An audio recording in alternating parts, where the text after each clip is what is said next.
চিনি না, জানি না, কোথা থেকে আসতার খবর নাই। তুমি থাকতে দেওয়ার পরে বাসা থেকে তোমার এই দামি দামি শাড়ি গহনাগুলো চুরি করে নিয়ে চলে যায়, তখন তুমি কি করবা? সাহেব, একদম মুখ সামলায় কথা বলবেন। আমি ভিক্ষা করে চলতে পারি, চোর না। এই আপা শোন, তুই একদম বেশি কথা বলবি না, বুঝছিস? কি হলো সোহেল, তুমি ওনাকে আপা বলে ডাকলে? না না চিনো?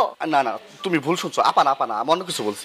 আমি ভুল শুনিনি, তুমি কিন্তু ভালো করে জানো তোমার বউ যা শোনে ঠিকই শোনে। এদিকে তাকাও, এদিকে তাকাও, তুমি ভালো করে তাকিয়ে বলো ইনি কে, তুমি এনাকে কিভাবে চিনো, তুমি আপা বলে কেন ডাকলি, কি সম্পর্ক উনার তোমার সঙ্গে?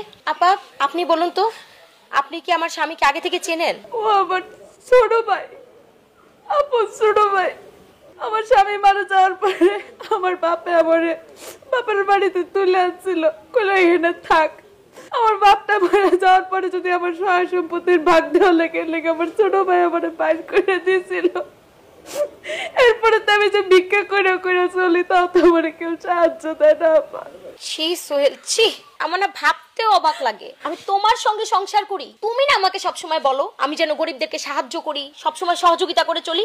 আজকে এটা তুমি কি করলে? তোমার নিজের আপন বোনের পেটে খাবার নাই, আর তুমি মানুষকে বলো খাবার বিতরণ করার জন্য। জ্ঞানের কথা তুমি আমাকে বলো, তোমার লজ্জা লাগলো না? সামান্য কিছু সম্পত্তির জন্য নিজের বোনকে অস্বীকার করতে? এই আছে তো, এই যে আমাদের এত বড় একটা বাংলো বাড়ি আছে যেখানে থাকার মতো কেউ নাই, এই সম্পত্তি দিয়ে কি হবে?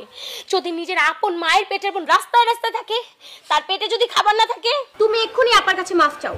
তুমি যদি আপার কাছে মাফ না চেয়ে ঘরে না নিয়ে যাও, তাহলে তোমার খবর আছে, তোমাকে আমি ঘর থেকে বের করে দিব। মাফ চাও। আপারে, আমি তো তোর ছোট ভাই না, আমার তুই মাফ করে দিস। আমি বুঝতে পারি নাই, আসলে আমার উচিত হয় নাই তোর সাথে যা করছি। আমার মাফ করে দে আপা। আপা মাফ করে দিন। তোর সাথে কি আমি রাগ করে থাকতে পারি ভাই? আমার কোনো রাগ নাই তোর উপরে। আচ্ছা আপা, এখন তো তোমার আর মাইসে বাড়িতে বাড়িতে ঘুরে ঘুরে ভিক্ষা করতে হবে না। তুমি আজকে তো আমার বাড়িতে থাকবা। আমার বাড়ি কেন, তোমারও বাড়ি। চলো চলো চলো ঘরে চলো। কি হয়েছে আপা? ভাই এই যে ইট গোছানোর কাম করতেছিলাম, এই রোদের মধ্যে রোজা রাইখা কাম করতে গিয়া হাঁপায় গেছি গা, শরীর আর চলতেছে না। রোদে তো অনেক করছে, বেলাটাও তো অনেকটা পরে রয়েছে, কামও তো শেষ হয় নাই। আচ্ছা আপনি মহিলা মানুষ, আপনি এই কাজ করতেছেন এত পরিশ্রমের, আপনার ফ্যামিলিতে আর কেউ নেই? ভাই সংসারে আর কেউ নাই, আমার ছোট ছোট দুটা বাচ্চা আছে, আর কেউ নাই ভাই।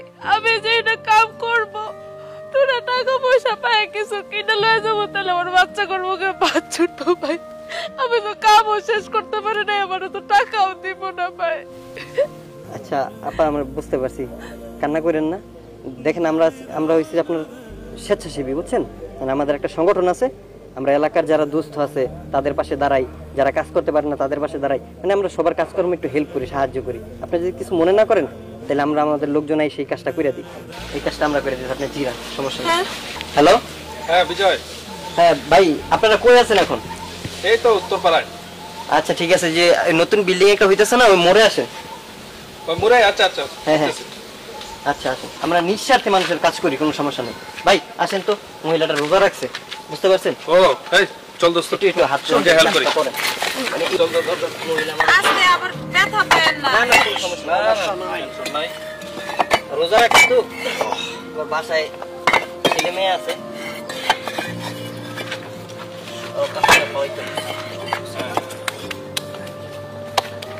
আপনার আর কোনো কাজ আছে? আল্লাহ আপনার করে ভালো রাখুক। কেউ দাম করে চায় দেয় না, সবাই খালি দুধ দাঁড় করে তারা দেয়। আল্লাহ সবাই আপনারা মঙ্গল করুক। আল্লাহ আমার সব ভালো আপনাদের দেয়া দেখ। আল্লাহর কাছে আমি সবসময় প্রার্থনা করি আপনারা অনেক বড় হন, এরকম করে মানুষের পাশে থাকেন। আমাকে দোয়া করেন। আচ্ছা ঠিক আছে, দোয়া করবেন। ঠিক আছে, আচ্ছা ঠিক আছে।